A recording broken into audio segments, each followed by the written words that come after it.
Eran las 7 de la mañana cuando escuché el ruido. No era un golpe común, era un estruendo violento, como si algo pesado estuviera siendo lanzado contra mi puerta.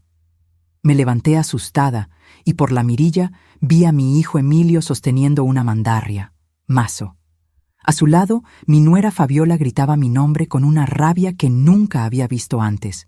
Yo había cambiado las cerraduras la noche anterior, y ellos lo sabían. Cuando Emilio levantó el brazo para golpear de nuevo, una voz detrás de mí dijo con firmeza: «Yo me encargo de esto». La puerta se abrió, y lo que vieron del otro lado hizo que toda esa furia se transformara en pánico. Pero antes de continuar, asegúrate de ya estar suscrito al canal y escribe en los comentarios: ¿desde dónde estás viendo este video? Nos encanta saber hasta dónde están llegando nuestras historias. Mi nombre es Guadalupe. Tengo 64 años y jamás imaginé que llegaría el día en que mi propio hijo intentaría derribar mi puerta para echarme de mi casa en Guadalajara. Pero para entender cómo llegué a ese punto, necesito retroceder 5 meses, al día en que abrí mi puerta y dejé entrar no solo a mi familia, sino a mi propia ruina. Era octubre. Había estado sola desde que perdí a mi esposo Francisco hace 4 años. La casa se sentía demasiado silenciosa, demasiado grande para una sola persona.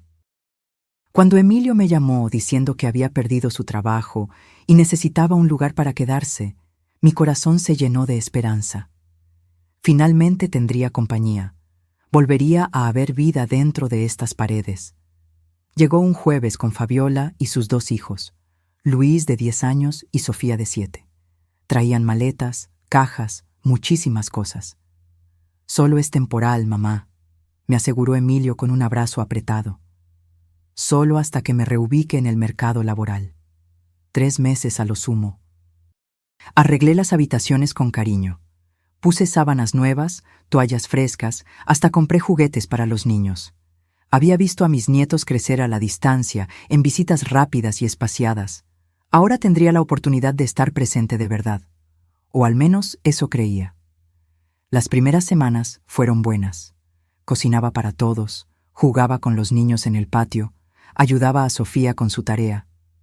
Fabiola parecía agradecida, siempre dándome las gracias, siempre educada.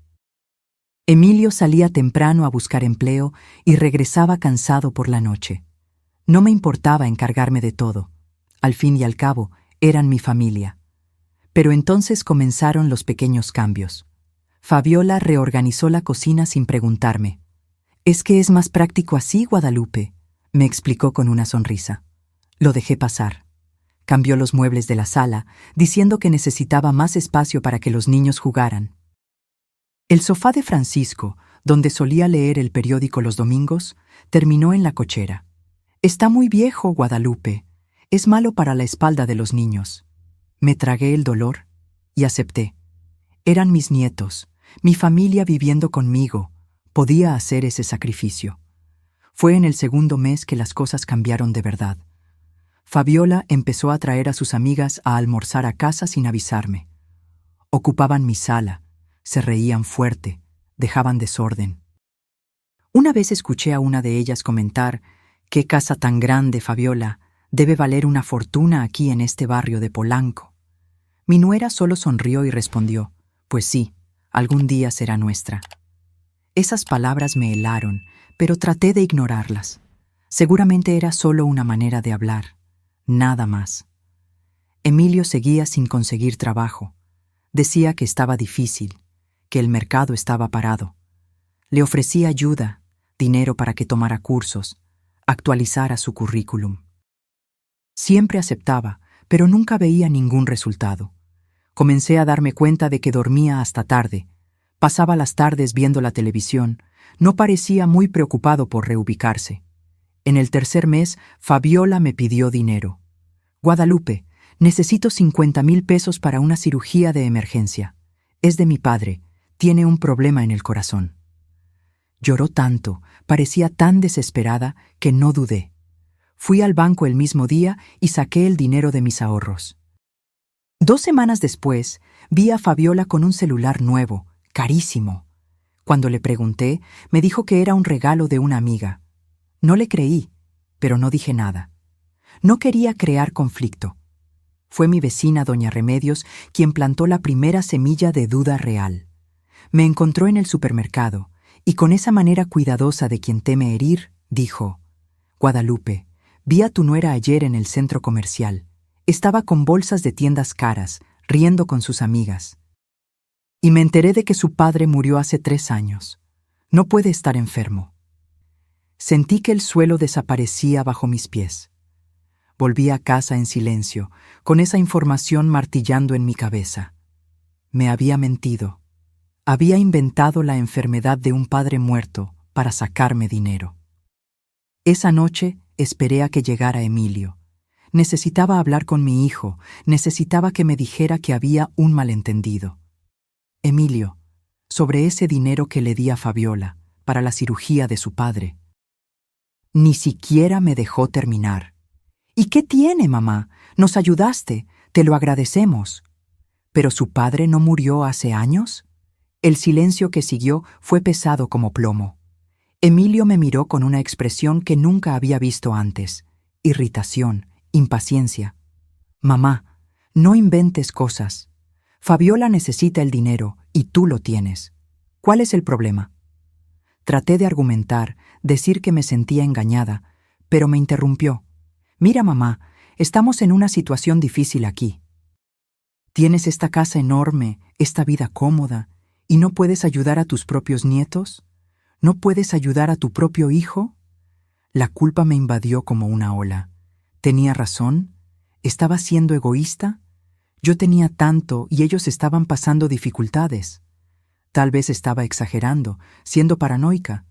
Pero luego vino la noche que lo cambió todo. Era un martes, casi medianoche. Había bajado por agua cuando escuché voces que venían del patio. Emilio y Fabiola conversaban afuera. Debería haber hecho ruido, haber avisado que estaba allí, pero algo me hizo detenerme y escuchar. «¿Cuánto tiempo más vamos a tener que aguantar esto?».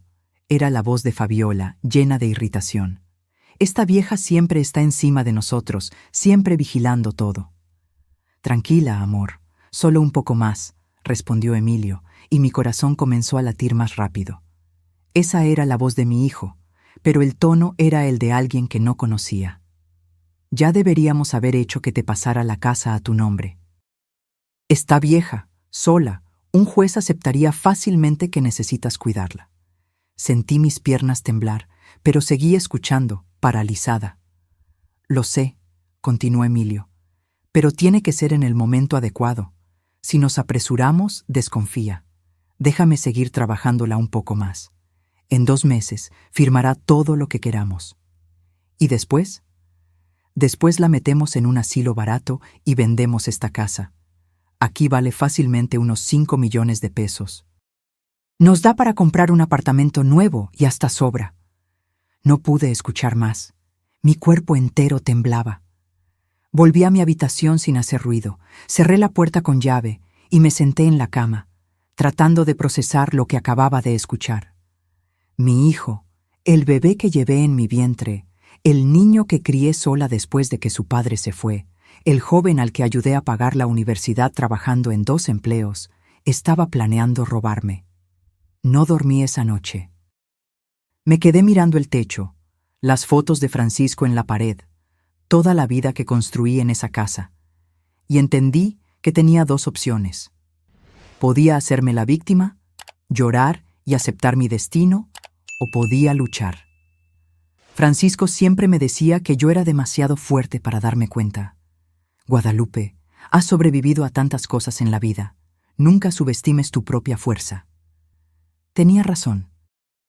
Había criado a un hijo sola.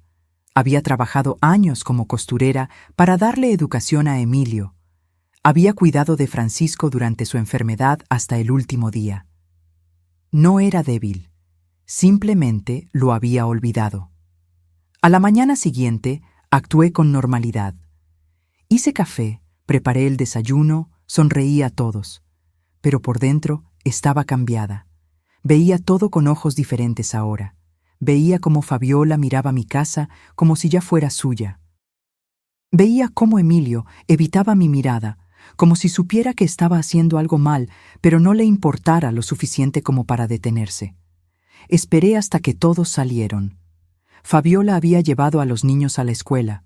Emilio había dicho que iba a buscar trabajo, aunque yo ya sabía que era mentira.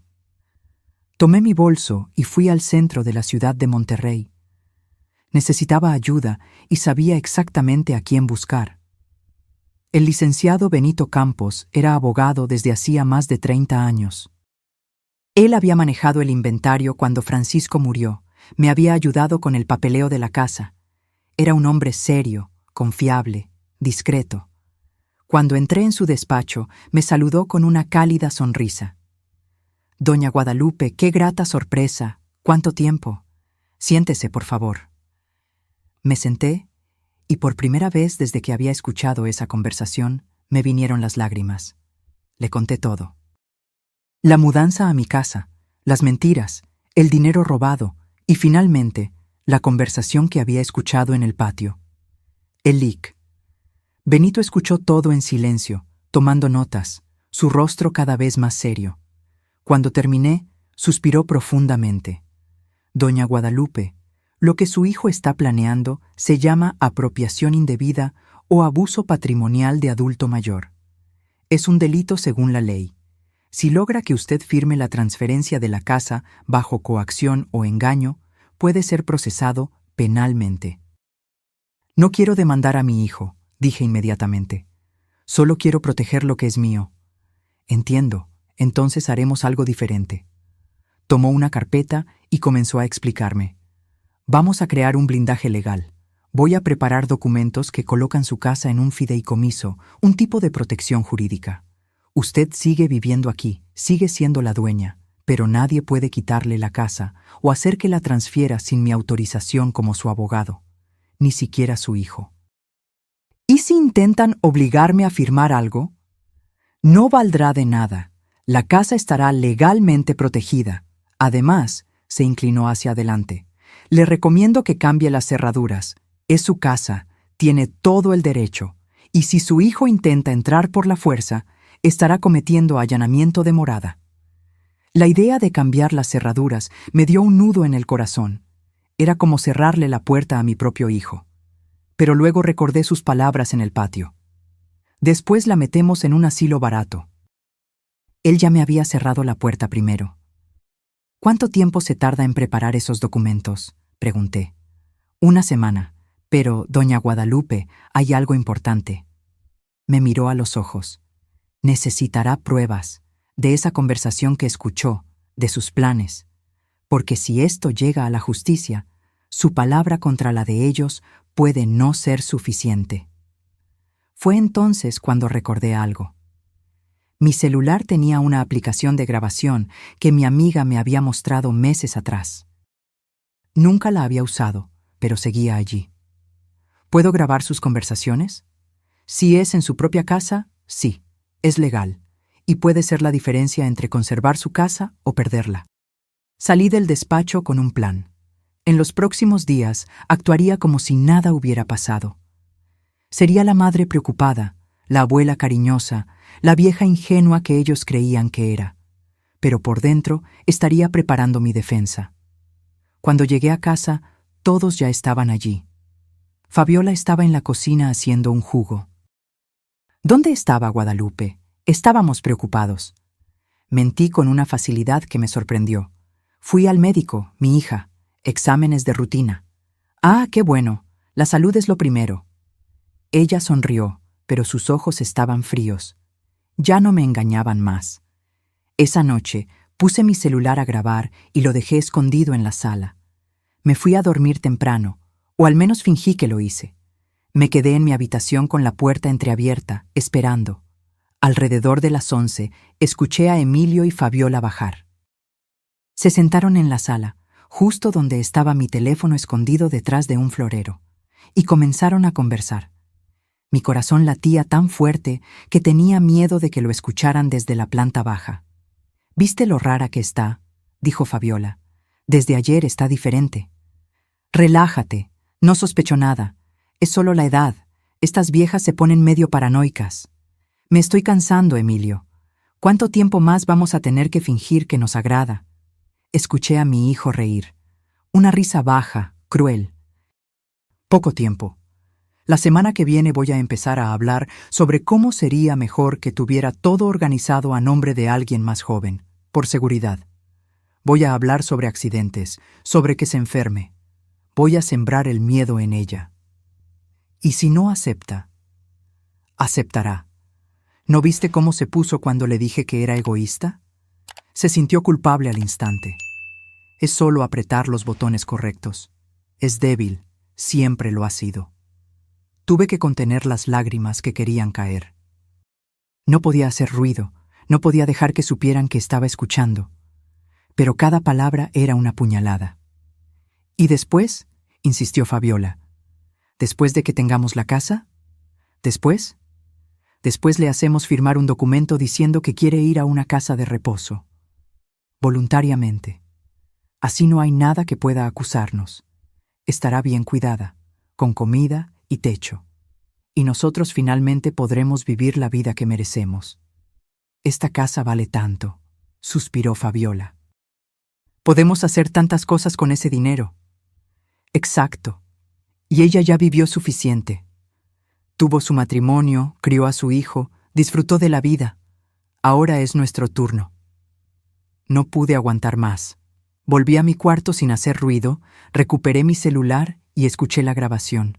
Estaba todo allí, claro como el agua, sus voces, sus planes, la frialdad. Al día siguiente, llevé el audio al LIC. Benito. Escuchó todo con el rostro cada vez más serio. Cuando terminó, me miró con una mezcla de tristeza y determinación. Doña Guadalupe, esto es más que suficiente. Esto es conspiración para abuso patrimonial, coacción de adulto mayor, intento de fraude. Con esto podemos no solo proteger su casa, sino que, si lo desea, podemos demandar a su hijo penalmente. No quiero demandarlo, repetí. A pesar de todo, seguía siendo mi hijo. Solo quiero que se vayan de mi casa y me dejen en paz. Entonces eso haremos. Aceleraré los documentos. En 3 días, todo estará listo y registrado. Luego podrá pedirles que se vayan. ¿Y si no se van? Entonces usamos la ley. Pero, doña Guadalupe, le recomiendo que cambie las cerraduras antes de pedirles que se vayan. Porque si su hijo descubre que usted sabe todo, puede desesperarse. Y los hombres desesperados hacen cosas peligrosas. Esas palabras me asustaron, pero sabía que tenía razón. Necesitaba ser estratégica, pensar en cada paso. Pasé los 3 días siguientes en un estado extraño. Por fuera era la Guadalupe de siempre.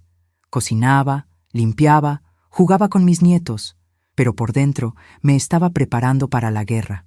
Organicé mis documentos, separé mis joyas en un lugar seguro, saqué copias de todo lo importante. El miércoles, el LIC. Benito me llamó.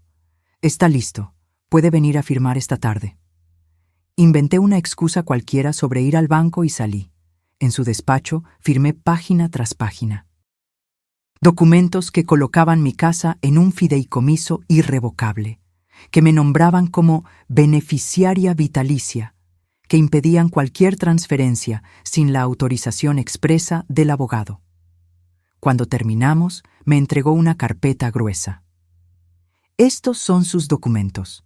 Guárdelos en un lugar seguro. Y me entregó una tarjeta.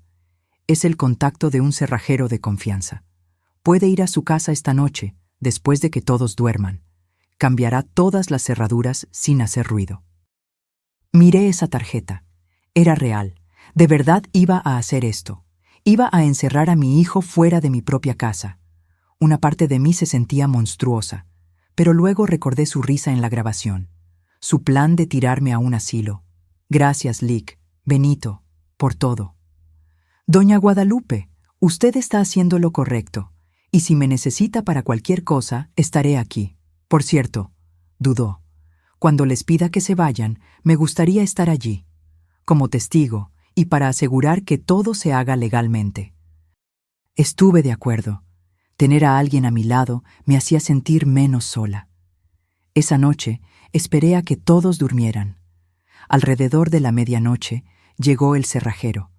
Era un hombre mayor, de unos 70 años, que trabajaba desde hacía décadas. «Mi hija», me dijo en voz baja, «ya he hecho esto muchas veces, para mujeres que huyen de maridos violentos, para padres que se protegen de hijos adictos. Usted no está sola en esto». Sus palabras me reconfortaron más de lo que imaginaba. Trabajó durante 2 horas, cambiando las cerraduras de la puerta principal, de la puerta de la cocina, de la cochera. Cuando terminó, me entregó un manojo de llaves nuevas. «Estas son las únicas copias, guárdelas bien. Y si puedo darle un consejo, cuando tenga que enfrentarlos, no vacile. La gente así percibe la debilidad y la usa en nuestra contra». Le pagué y se fue.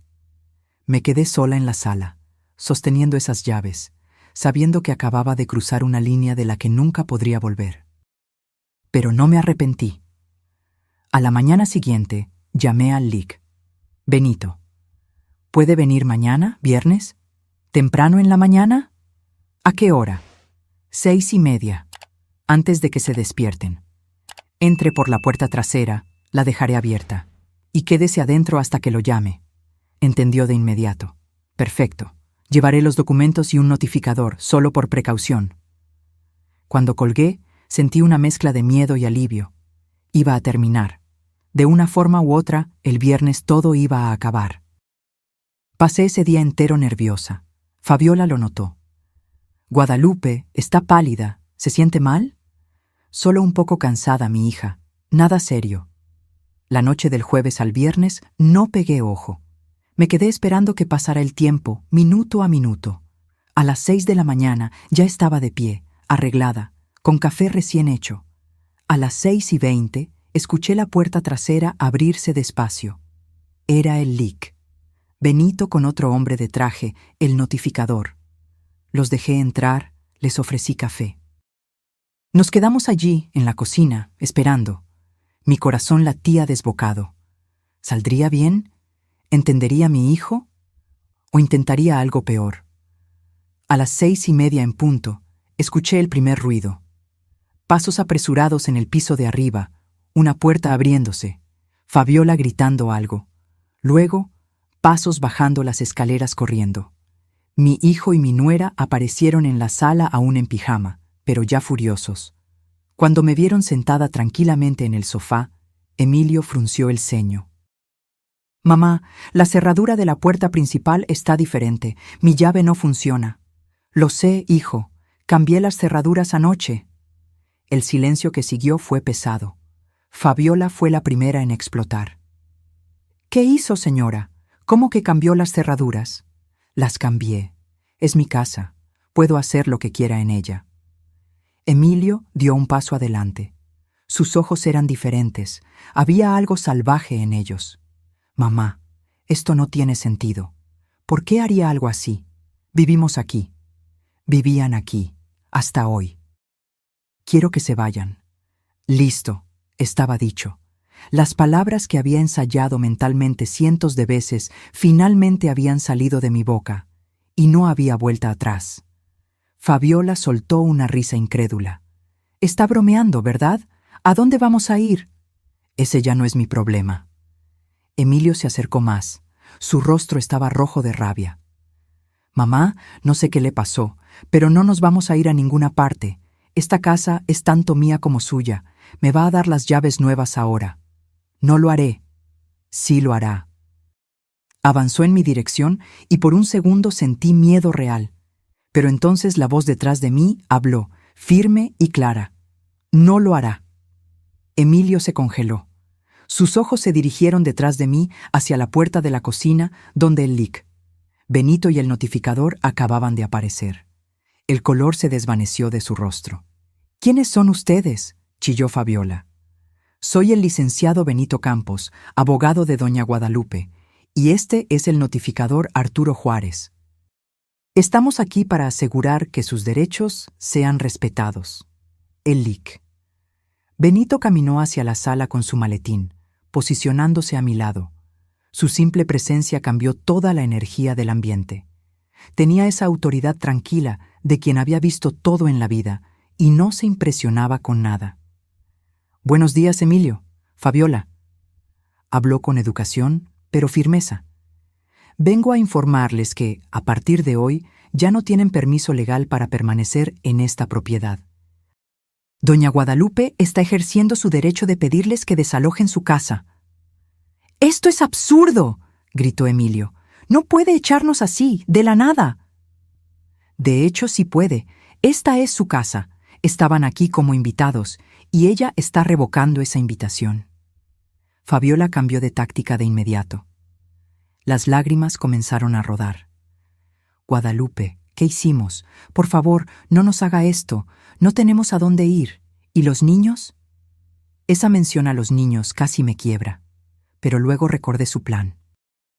Del asilo barato, de cómo se reían de mí, y me mantuve firme. Deberían haber pensado en los niños antes de planear robarme. El silencio fue total. Emilio y Fabiola se miraron. Vi el pánico en sus ojos. «¿De qué está hablando?». Emilio intentó poner voz de inocente. Hice una señal al Lic. Benito, quien sacó una pequeña grabadora del maletín. Presionó play. La voz de Emilio llenó la sala. «Es solo apretar los botones correctos. Es débil, siempre lo ha sido. Después le hacemos firmar un documento diciendo que quiere ir a una casa de reposo. Voluntariamente. Así no hay nada que pueda acusarnos». Vi a mi hijo cerrar los ojos. Fabiola se puso blanca como el papel. «¿Continuó?», preguntó el Lic. «Benito, porque hay más. Está la parte donde hablan de vender la casa por 5 millones. Está la parte donde dices que tu madre ya vivió suficiente.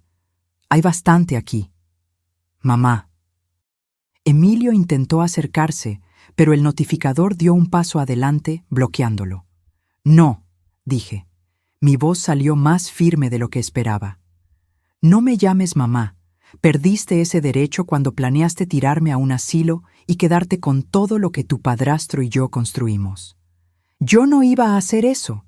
Era solo conversación. Estábamos enojados, frustrados. Estaban planeando, en detalle, y no fue una sola vez. Fueron varias conversaciones, en varias noches diferentes. El Lic». Benito abrió el maletín de nuevo. «Tengo aquí al menos 4 grabaciones diferentes, en días distintos, todas con el mismo tenor. Esto no es rabia momentánea. Esto es premeditación». Fabiola intentó otro enfoque. Cayó de rodillas dramáticamente. «Guadalupe, por favor, todo fue culpa mía. Yo le metí esas ideas en la cabeza. Su hijo es inocente». Pero Emilio la traicionó al instante. «Cállate, Fabiola. No vas a echarme la culpa de todo a mí». Se volvió hacia ella con rabia. «Fuiste tú quien dijo que la casa valía 5 millones. Fuiste tú quien investigó los asilos baratos». Y allí, frente a mí, comenzaron a destruirse. Fabiola gritando que Emilio era débil y manipulable. Emilio diciendo que se casó con una aprovechada. El notificador miró al Lic. Benito, que solo suspiró. «Ya basta», dije. Mi voz cortó la discusión. «No quiero escuchar más. Tienen hasta el domingo por la noche para irse. Pueden llevarse su ropa y pertenencias personales. Nada más». El lunes por la mañana cambió la cerradura de la puerta interna de los cuartos también, así que ni piensen en volver. «Mamá, por favor». Emilio intentó de nuevo, pero ahora las lágrimas eran reales. «Lo siento, me equivoqué, pero no puedes hacer esto. Soy tu hijo. Eras mi hijo. El Emilio que yo crié ya no existía, o tal vez nunca existió, y yo solo estaba viendo lo que quería ver». El Lic. Benito puso una carpeta sobre la mesa. «Solo para que quede claro, esta casa está en un fideicomiso irrevocable. Aunque doña Guadalupe quisiera, no puede transferir esta propiedad a nadie sin mi autorización como abogado. Cualquier documento que intenten hacerla firmar no tendrá valor legal alguno». Vi la derrota apoderarse del rostro de Emilio. Fue en ese momento que entendió que había perdido de verdad. Ya no había forma de manipular, ya no había forma de engañar. «Sobre los 50,000 pesos que me sacaste con mentiras», dije, mirando a Fabiola, «los quiero de vuelta. Tienen 30 días, de lo contrario los demando por estafa. No tenemos ese dinero, gritó ella. Entonces empiecen a juntarlo, porque no voy a rendirme. Fabiola miró a Emilio, esperando que dijera algo. Pero Emilio no dijo nada. Estaba de pie en medio de la sala, mirándome como si estuviera viendo a una extraña. Tal vez era exactamente eso en lo que me había convertido para él, una extraña que no se dejaría manipular más. «Tienen hasta el domingo a las 6 de la tarde», repitió el lic. Benito sacando algunos papeles del maletín. «Este es un acuerdo de desalojo amistoso. Si se van voluntariamente, no se hará nada más. Si no se van, el lunes por la mañana comenzamos el proceso de desalojo judicial, y ahí las cosas se ponen mucho más complicadas para ustedes». Fabiola le arrebató el papel de la mano. Sus ojos recorrían las líneas, buscando alguna laguna legal, alguna salida. No la iba a encontrar. El lic. Benito era demasiado bueno en lo que hacía. «¿Y los niños?», dijo, cambiando de táctica de nuevo. «¿Van a poner a 2 niños en la calle? ¿Qué clase de abuela hace eso?». Esas palabras fueron hechas para lastimarme, y lo hicieron, pero estaba preparada. La clase de abuela que no va a permitir que usen a sus nietos como escudo. Luis y Sofía no tienen culpa de nada. Pero ustedes, como padres, tienen la responsabilidad de cuidarlos, no yo. «Usted siempre fue una egoísta», escupió Fabiola. «Siempre pensó solo en usted. Emilio me contó lo fría que era con él de niño». Miré a mi hijo. «¿Fui fría? ¿Cuando trabajaba en 2 tiendas para pagar tu escuela privada en Coyoacán? ¿Cuando me quedaba despierta hasta tarde haciéndote la ropa porque no tenía dinero para comprarla? ¿Cuando te llevaba al médico incluso sin tener seguro de gastos médicos?» Emilio desvió la mirada. No podía mirarme. «Di todo por ti». Mi voz se quebró, pero continué. «Todo. Y estuviste dispuesto a tirarme como basura». «No era así», murmuró. «Era exactamente así. Ustedes dijeron, ella ya vivió suficiente, como si mi vida ya no tuviera valor, como si yo fuera un estorbo que necesitaba ser removido para que ustedes consiguieran lo que querían». Lágrimas rodaron por mi rostro, pero no eran lágrimas de debilidad. Eran lágrimas de liberación, de rabia, de dolor, sí, pero también de fuerza. Fabiola tiró el papel sobre la mesa. «Se va a arrepentir de esto. Se va a quedar aquí sola en esta casa enorme, sin nadie. Va a morir sola. Prefiero morir sola que vivir rodeada de víboras». El notificador tosió, llamando la atención. «Señora, señor, sugiero que comiencen a organizar sus cosas. El domingo llega rápido». Emilio finalmente reaccionó. Dio un paso en mi dirección y por primera vez en la vida sentí miedo de mi propio hijo. ¿Cree que se va a salir con la suya así? ¿Cree que puede simplemente echarme? No necesito creerlo. Ya lo hice. Mi voz no tembló. «Ya veremos». La amenaza estaba clara en su tono. «Ya veremos». El lic. Benito se interpuso entre nosotros. «Señor Emilio, cualquier intento de coacción, amenaza o violencia contra su madre será reportado a la policía inmediatamente. Y con las grabaciones que tenemos, usted no quiere complicarse aún más. Créame». Hubo un momento de tensión donde pensé que Emilio se abalanzaría sobre el abogado. Sus puños estaban cerrados, su rostro rojo. Pero entonces Fabiola tiró de su brazo. «Vamos, no vale la pena». Me lanzó una mirada llena de odio. «Esta vieja no vale nuestro tiempo». Subieron las escaleras dando portazos. Escuché puertas golpeando, voces alteradas, cosas siendo tiradas. Luis y Sofía se despertaron llorando, sin entender lo que estaba pasando. Mi corazón se rompió al escuchar la voz asustada de Sofía. «Mami, ¿por qué tenemos que irnos?». Quise subir, quise abrazar a mis nietos, explicarles que no era culpa de ellos. Pero el lic. Benito tocó mi brazo suavemente. «No vaya arriba. Cuanto menos contacto ahora, mejor». Tenía razón. Lo sabía, pero dolía igual. El notificador se quedó 1 hora más hasta asegurarse de que no habría violencia. Cuando se fue, el lic. Benito se sentó conmigo en la cocina. Doña Guadalupe, los próximos días serán difíciles. Intentarán todo para hacerla cambiar de opinión. Usarán a los niños, harán chantaje emocional, tal vez hasta amenacen. Necesita mantenerse firme. Lo sé, lo lograré. Si necesita algo, puede llamarme a cualquier hora. Dejé mi celular personal en esa tarjeta. Cualquier cosa, y digo cualquier cosa en serio, me llama. Cuando se fue, me quedé sola. La casa estaba extrañamente silenciosa abajo, pero arriba era un caos. Escuchaba cajas siendo arrastradas, cosas golpeando, discusiones constantes entre Emilio y Fabiola. Fui al patio. Necesitaba aire, espacio para respirar. Me senté en el banco de madera que Francisco había construido años atrás, donde solíamos tomar café por las tardes de domingo. Miré la casa, las ventanas del segundo piso donde mi hijo estaba probablemente maldiciendo mi nombre. ¿Cómo había llegado a este punto? ¿En qué momento todo había salido tan mal? Doña Remedios apareció en el muro que dividía nuestros patios. Tenía al menos 75 años, pero era astuta como nadie. «Guadalupe, ¿todo bien?» Escuché ruido temprano. Le conté todo. No tenía motivo para esconderlo. Escuchó todo en silencio, asintiendo con la cabeza. «Hiciste lo correcto». «Sé que duele, pero hiciste lo correcto». «No lo parece. Porque eres madre, y una madre siempre se siente culpable, incluso cuando la culpa no es suya». Se apoyó en el muro. ¿Sabes cuántas mujeres vi en mi vida ser destruidas por sus propios hijos? Decenas. ¿Y sabes cuántas tuvieron el coraje de hacer lo que tú hiciste? Casi ninguna. La mayoría murió sola en asilos, después de firmar todo para el hijo y ser olvidada. Sus palabras me consolaron más de lo que imaginaba.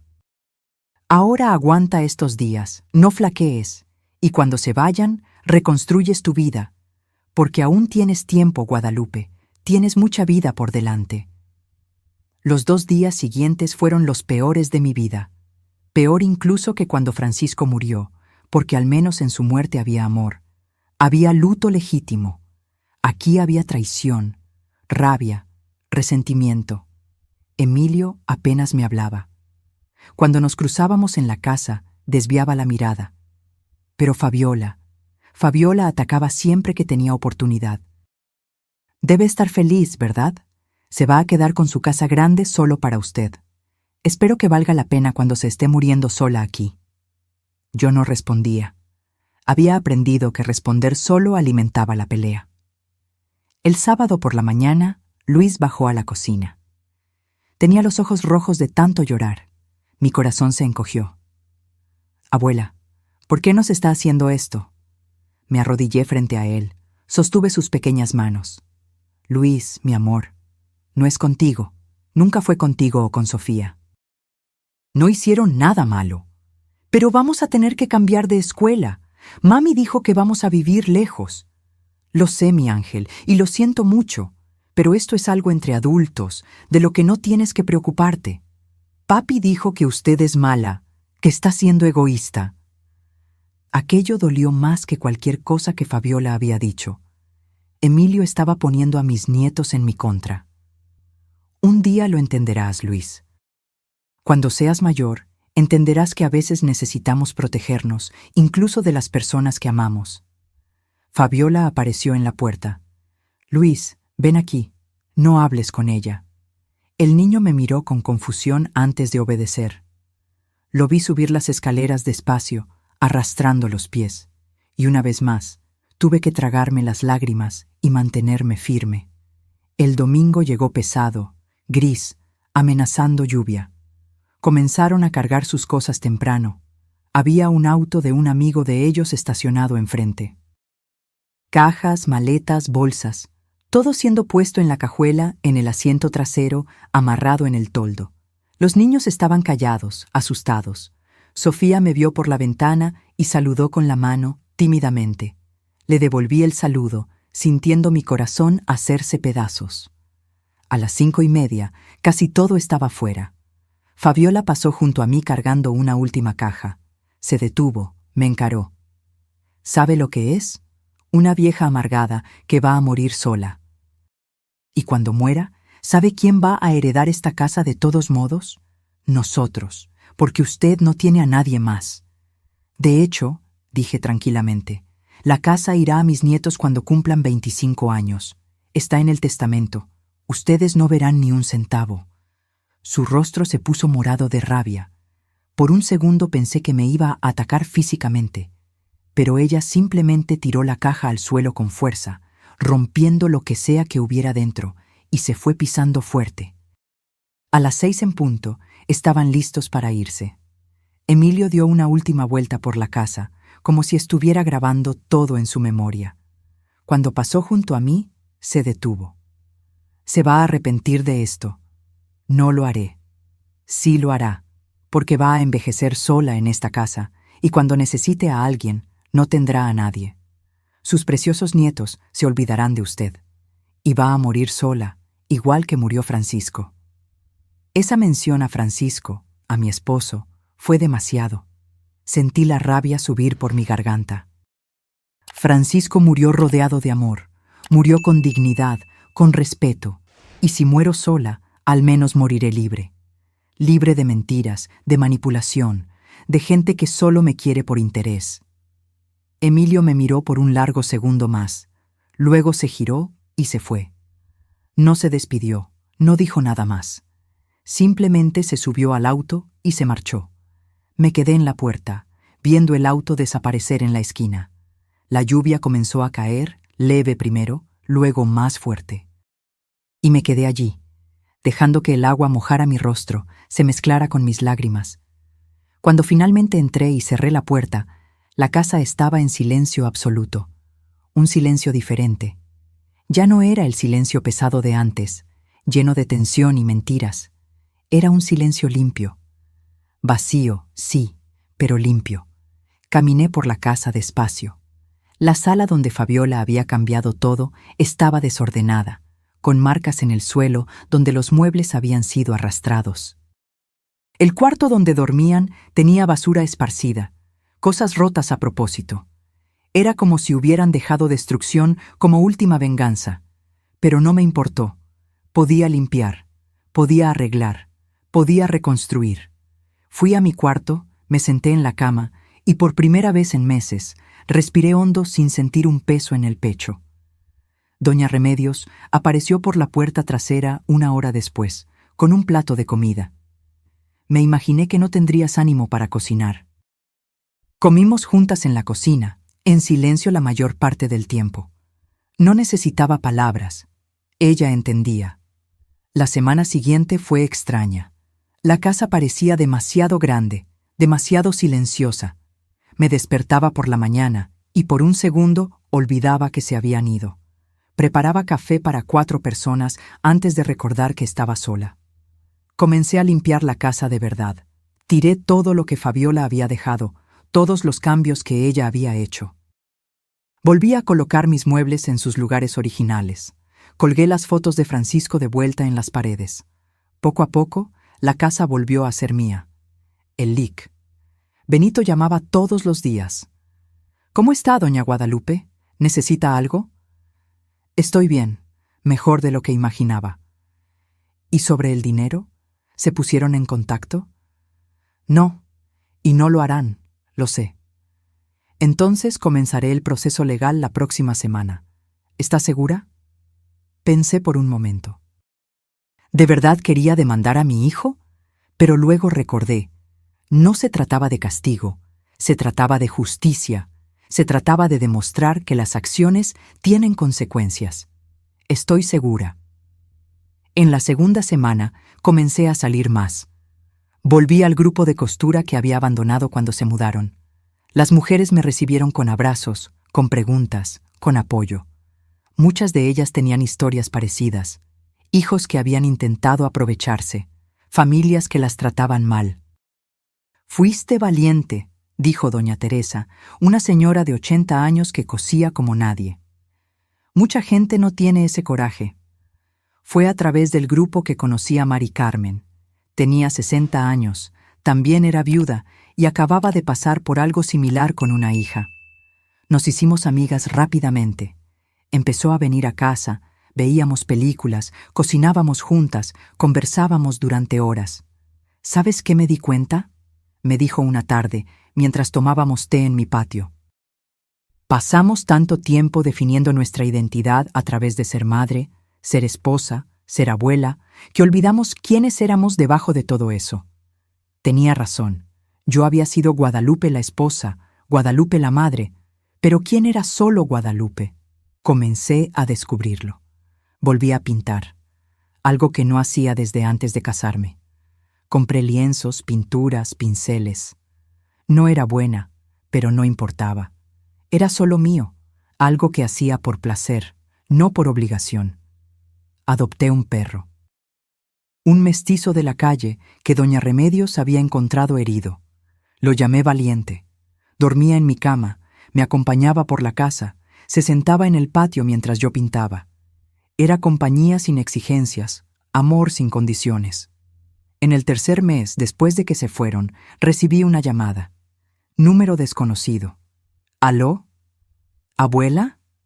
Era Sofía. Mi corazón se disparó. Mi amor, ¿cómo estás?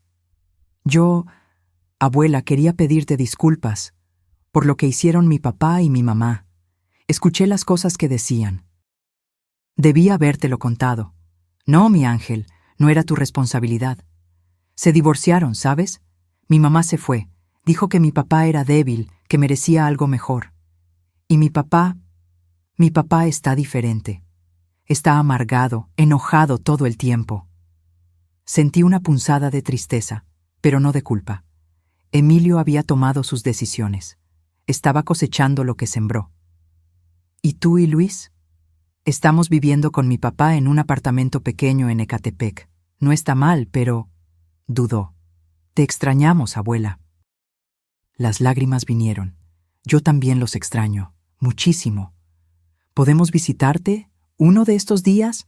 Papá no necesita saberlo. Pensé en decir que sí de inmediato, pero me contuve. Sofía, me encantaría verlos, pero tiene que ser con permiso de tu padre. Él sigue siendo tu padre y no voy a interferir en eso. Nunca va a dejar. Entonces, cuando cumplas 18, tú eliges. Y ahí sí, eres bienvenida aquí siempre. Conversamos por media hora más. Me contó sobre la escuela nueva, sobre cómo Luis estaba teniendo dificultad para adaptarse, sobre cómo extrañaba nuestra casa. Cada palabra era dulce y amarga al mismo tiempo. Cuando colgué, lloré. Pero no eran lágrimas de arrepentimiento. Eran lágrimas de nostalgia, sí, pero también de esperanza. Un día, mis nietos entenderían. Un día, vendrían a visitarme por voluntad propia, el LIC. Benito consiguió una orden judicial para que Emilio y Fabiola devolvieran los 50,000 pesos. Contestaron, claro, pero la grabación era demasiada prueba. Un juez determinó que tenían 6 meses para pagar, o habría proceso penal. No se trataba del dinero. Nunca lo había sido. Se trataba de justicia. Demostrar que yo no era la vieja ingenua que ellos pensaron que era. En el cuarto mes, cambié los colores de toda la casa. Pinté la sala de un azul claro que siempre quise, pero que a Francisco no le gustaba.